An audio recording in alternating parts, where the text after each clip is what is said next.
5 pinakamagaling na NBA players na hinangaan ng husto. At kung sino-sino ang mga naging tagahanga nila. At yung pang-6, alam kong kilala mo na. Unahin na natin sa listahan si Steph Curry, na kilala bilang greatest shooter.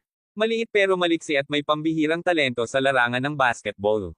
At ang mga umiidolo sa kanya ay yung gaya niyang magagaling sa long shot at magaling sa ball handling. Pangalawa sa atin listahan. Maliit pero maliksi. Malinis ang mga galaw. Siya rin ang nagpasikat ng galawang killer crossover. Tama ka, Lods. Siya si Allen Iverson. At ang mga umiidolo sa kanya ay yung mga player na kahit maliit ay hindi takot makipagsabayan sa mas matatangkad na player. Pangatlo, si Kobe Bryant o ang tinatawag na Black Mamba. Siya rin ang may pambihirang galaw at may pinakamalinis na fade-away. At ang mga umiidolo sa kanya ang yung mga player na buo ang loob at hindi basta-basta nasisindak. May diskarte at determinasyon na manalo.